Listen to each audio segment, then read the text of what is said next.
강원도에서 군 복무할 때 이야기입니다. 야간에 2시간씩 2인 1조로 위병소 혹은 탄약고에서 근무를 썼습니다. 이 일은 제가 탄약고에서 야간 경계 근무를 설 때 일입니다. 그때는 한겨울이었고 새벽 1시가 훌쩍 넘은 시간이었죠. 제가 군 복무했던 강원도는 눈이 정말 많이 내렸습니다. 그날 밤도 어김없이 펑펑 눈이 내렸습니다. 그 당시 상병이었던 저는 보통 선임 근무자로 근무 투입되었지만 그날은 부대 내에 휴가자가 많다 보니 불가피하게 후임 근무자로 근무에 투입되었습니다. 거기다가 설상가상으로 말년 병장과 같은 조가 되었죠. 역시 말년 병장은 탄약고에 오자마자 내가 이짬에 야간 근무까지 서야 하냐며 온갖 짜증과 불만을 토해내더군요.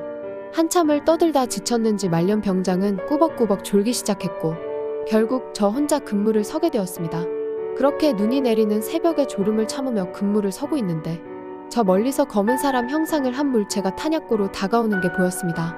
저는 당연히 순찰 온 당직사관이라고 생각하고 앉아서 졸고 있던 말년 병장을 깨운 뒤 수화를 하기 위해 준비하고 있었습니다. 탄약고 쪽에 가로등이 있어서 사람이 가까이 오면 형상이 뚜렷하게 잘 보이는데 그 사람은 마치 실루엣 마냥 가로등 불빛에도 검은 형상만 보이더라고요. 저는 바로 수화를 했고 정지를 외치는 순간 그 검은 형상은 가로등 불빛 밖으로 순식간에 도망가 버렸습니다. 검은 형상이 뛰는 속도는 사람의 속도라고는 볼 수 없을 정도로 빨랐고 그 자리에서 사라졌다는 표현이 더 맞는 걸 수도 있겠네요. 문제는 그 광경을 저만 봤으면 잘못 본 거겠지만 함께 있던 말년 병장도 봤던 거죠. 말년 병장은 저에게 그 물체를 확인하라고 했고 저는 무전기와 플래시를 들고 혼자서 검은 형상이 사라진 곳으로 순찰을 하러 갔습니다. 가로등 불빛에 비친 바닥에는 사람 발자국이 있었는데 이상했습니다. 보통 눈이 내린 곳에 사람이 지나가면 오른발 왼발 번갈아 가며 발자국이 생기는데 한쪽 발자국만 대략 2m 간격으로 찍혀 있더라고요. 말도 안 되는 일이라 정말 무서웠지만 선임한테 혼나는 게 더 무서웠던지라 발자국을 계속 따라갔습니다. 발자국은 창고로 이어졌어요. 탄약고 옆쪽에는 창고가 하나 있는데 창고 뒤편에서 발자국이 끊겼고 주위에 찾아봤지만 어둠뿐이었습니다. 어둠 속으로 빨려 들어갈 것만 같은 무서움에 다시 가로등 밑으로 뛰어갔습니다. 그런데 아까 봤던 발자국은커녕 제 발자국 외에는 아무것도 없더라고요.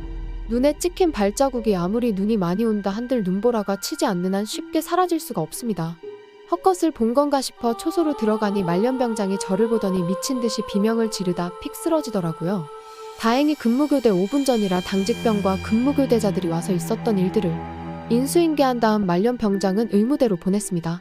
저는 당직 사관에게 상황 보고를 마친 뒤 생활관으로 돌아왔고 저를 보며 기겁하던 말년병장의 모습이 생각나 잠을 이루지 못했습니다. 다음날 의무대에 있는 말년병장을 찾아가 기절한 이유를 물었습니다. 이야기는 이랬습니다. 제가 순찰하러 가로등 밑으로 간 순간 말년병장의 눈에는 새하얀 형체가 제 뒤를 따라다니는 게 보이더래요. 저는 그때 아무것도 듣지 못했는데 선임은 계속 저를 보며 소리쳤다고 합니다. 야, 내 뒤에 뭐 있어. 일단 그냥 올라와봐. 하지만 제가 그 말을 못 듣고 창고 쪽으로 가다가 다시 가로등 밑으로 돌아왔는데 하얀 형체가 없어졌길래 잘못 본 건 줄 알았대요. 근데 초소로 복귀하는 절 본 순간 기절해버렸습니다. 제 얼굴이 눈은 뚫려있고 코와 입 부분이 없었답니다. 그 이후 말년병장은 근무 투입을 하지 않았고 저 또한 분대장을 달았기에 경계 근무를 서지 않습니다.